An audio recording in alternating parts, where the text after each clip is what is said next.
In the California town of Midwich, an unknown being flies through the sky and lands near the water. A strange sound, like whispers, wakes up Dr. Allen, but his wife Barbara tells him it's just in his head. Frank, on the other hand, drops off his wife Jill at her job at the school before leaving town for a building job. There are a lot of people in town at the school because they are having a lovely fair. As soon as the clock strikes 10, everyone falls asleep right there, even the dogs and wild animals in the area.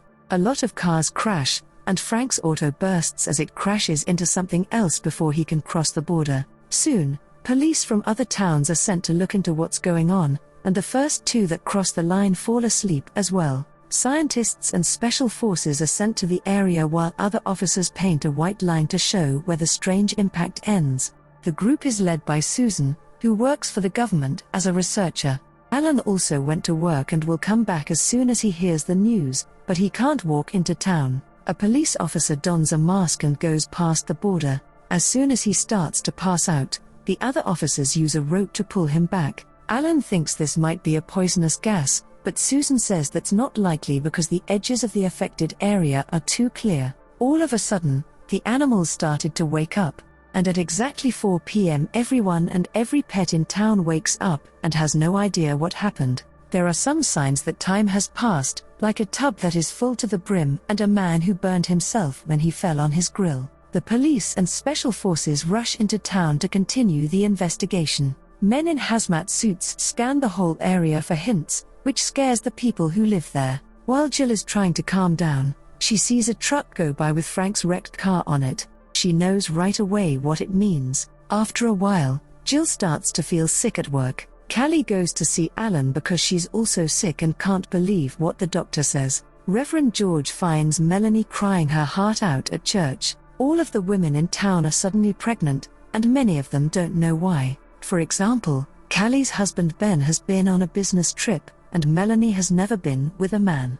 Ben will soon be back from his trip, but he is very upset because he believes his wife has been cheating on him. When Alan finds out that Barbara is also pregnant, he goes to see Jill, who is also pregnant. He has some bad news. It looks like all the pregnancies began on the day of the blackout. People all over town hear about this, and in the evening, they all meet at the meeting place to talk about it. Some people are afraid that the kids will be too small or too big, but Alan reassures them that the tests have cleared them up. Susan then makes a big announcement: any woman can end the pregnancy for free, but if they choose to keep it, Susan will pay for all of their maternity care and give them $3,000 a month. Let Susan watch and study the kids every day, that's the only rule. Women who choose to have an abortion can also get help from a medical team. Jill checks on Callie after the meeting and finds out that Ben is leaving because he doesn't believe her story. Callie is beginning to think that she might decide to fire her. That night, all the pregnant women dreamed that they were surrounded by a strange blue light and had big bellies. Sarah is shocked when she finds out the next day that every woman is keeping the baby. As time goes on, the pregnancies stay the same, so the women go to their regular motherhood lessons. The women all start having contractions at the same time one night, so they are taken to a barn where Susan has set up a special area for labor.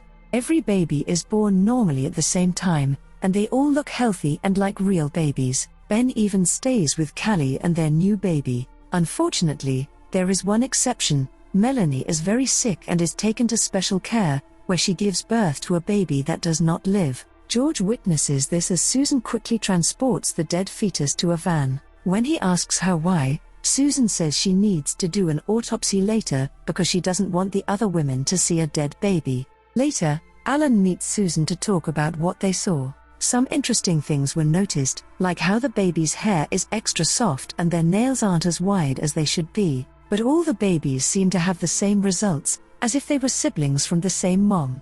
This is because DNA tests have shown that the genes are normal so far. At home with her son, Jill finds out that he can already spell his name with toys at such a young age. Barb's daughter seems a lot bigger than she is, and she gets in trouble when she spills her food bowl on the ground. Upon witnessing this, the young lady's eyes light up, and she seizes control of Barbara's body, compelling her to submerge her arm in boiling water. As Barbara screams in pain, Jill comes over to see her and pulls her out before she falls. When they get to the hospital, Barbara is scared of her daughter and won't tell Alan what happened. Barbara can't stand being at home with the girl when she gets out of the hospital, so she walks through the woods to look at the ocean. The young girl inside the house picks this up and once more employs her abilities to make Barbara fall off the cliff. As time goes on, the babies turn into healthy, but very creepy, kids. They are all very smart and have the same white hair, pale skin, and blue eyes. They always have the same blank face, though, so they don't seem to have personalities or sensitivity. They always move in straight lines, and Alan's daughter, Mara, seems to be in charge of them. The kids have paired off like mates, except for David, Jill's son, whose partner was supposed to be the baby that died. Because of this, he is no longer part of the group. Susan tells the government that there have been many cases in the community where adults have been seriously hurt or even killed, and it seems to have something to do with the kids, but there has been no physical violence. Her main goal is still the same, to keep an eye on the kids and see how their skills grow because it's now a matter of national security. She wishes Alan hadn't stopped helping her with the tests. The government agrees to keep giving her money for her project. After that, the kids go to Susan's office for their monthly tests. They say they can read minds and are angry that Susan is thinking of building a wall to hide what she is thinking. When an optometrist checks a child's eyes, she sees a very odd change in color. She gets so scared that she grabs the wrong drops by accident, making the child scream in pain. The doctor cleans the eye right away and looks at it again, noticing that it turns red before Mara shows up at her door with red eyes too. The doctor has to empty the drop bottle into Mara's eyes, which makes her blind. At the same time, Jill tells Alan that they need to do something because the weird kids don't fit in regular classes and are making it hard for the other kids to learn. Alan refuses to teach them, even though Jill wants him to, especially how to show sensitivity. After work, David stops Jill from brushing his hair right away, telling her he's old enough to take care of himself. Then Jill tries to talk to him about what happened with the doctor, and David starts to understand what it means to care about other people. Mara sees David leave the group the next day. When he gets to the graveyard, Melanie is already drunk. Her eyes hurt, so she chooses to leave. David can read her thoughts and finds out that Melanie has been thinking about deleting herself lately. The other kids go check out the barn where they were born while they wait. Soon after, Melanie ends her own life, just as David said she would, and at the funeral, George tells the people in the area that the kids might be bad. Later, Alan goes to the graveyard and runs into David. David says he is looking for the grave of the dead baby. Alan is shocked that the kids know about the missing. David holds Alan's hand while he looks at Barbara's grave. Alan changes his mind after this, and he agrees to teach the kids. They answer Alan's questions at the same time in their first class because they don't know that he talks to each of them separately. Also, for their age, they can talk about serious ideas pretty well. The director calls Alan out of the blue, and he starts telling the kids what to do, but they don't let him finish. They can read his mind and already know what books to get and what chapter to read. It looks like they all had the same thought because they all moved at the same time. The cleaner comes into the classroom while Alan is away to tell the kids he's watching and threatens them with his broom. One of the boys gets hit on the head by the handle, and all the other kids stand up, and their eyes start to glow. The janitor is forced to leave the classroom and climb a ladder to the roof, where they are pushed off and land on top of a car, where he is pierced by his own broom. When they get home, Mara tells Alan that things will change. Alan is scared and worried, so he goes to see Susan. Susan tells him that the kids do have a shared awareness. She also says that the same thing has happened in other countries, but only in small, rural towns. Susan has a lot of ideas about what's going on, but the one that she believes in the most is that an alien is using people to have children. She wants Alan to work with her again so badly that she takes him to the basement and shows him the dead baby, whose body has changed into an ugly alien-like form. Susan tells Alan that she couldn't tell them because the kids can read thoughts, which makes Alan mad that she's been keeping this from them. Even though she knows, it's not a problem for her because she's practiced putting up a wall around her head to keep them out. But the kids are getting stronger, and she can't hold on much longer. Still, Alan doesn't want to go back to work on the project. He goes home and finds Mara packing. She tells them that they've made up their minds and will now live in the barn.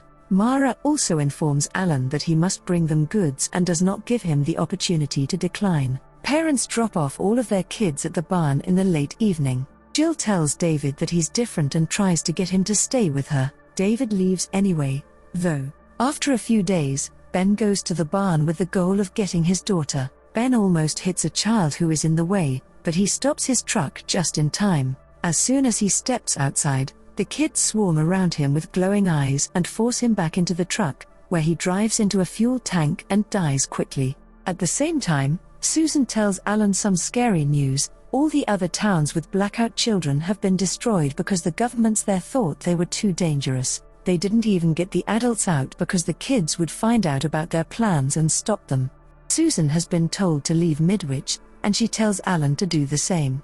Alan, who is desperate, goes to the barn to try to make peace with the kids, but they just tell him it's their biological duty to stay alive. Alan starts to think about an ocean to block them out while the kids try to figure out what's on his mind. Alan lies and says he agrees before leaving when Mara asks him to plan a way to get them out of town tonight. David is then caught by Mara thinking about the dead baby, and she tells him he shouldn't be feeling that way.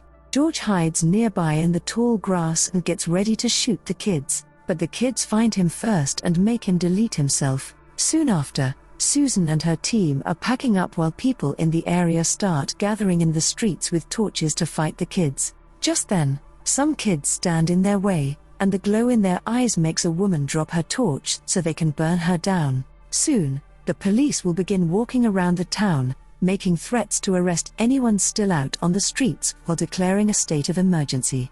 The other kids then go up to Susan in her office and demand to know where she is hiding their dead brother. When David sees it, it makes him cry, and the others get back at her by making Susan lie down on a table and use her own knife to delete herself. Nearby, Alan breaks into a building company and takes some explosives. He then quickly runs to Jill's school to see what's wrong. She gets a kiss from him before he locks her up so she can't hurt herself. But as soon as Alan leaves, Jill breaks the window and runs away. The burned body is on the street, so she gets her car keys and heads to the barn. After a few minutes, the police surround the barn, and all but David of the kids come out with bright eyes. Because of the kids' skills, a police officer shoots his partner and then starts shooting at other police cars, which causes a lot of crashes and explosions. The police officers who are still alive start shooting at each other, and there is a massacre that lasts until no one is left. Up above them is a police helicopter, but the kids make it crash to the ground too. Alan finally gets there and puts the bomb in a briefcase before going inside to meet the kids. Alan works extra hard to think of a wall and keep it up because Mara thinks he is reading Alan's mind because he looks so nervous. Along with Mara, the other kids work together to get through Alan's defenses, while Jill sneaks through the back with plans to take David with her. The kids can feel her and tell her to stop before she goes back to Alan, who can't hold on much longer. Jill tries to take David again, but when the kids look at her, David pushes them. He and his mother then ran away. The kids then use all of their powers against Alan to finally break through his thought wall, but it's too late by the time they see the bomb. It goes off, destroying the barn and killing all the kids and Alan. David and Jill make it out alive and leave in a car. They are determined to find a place where no one knows who they are.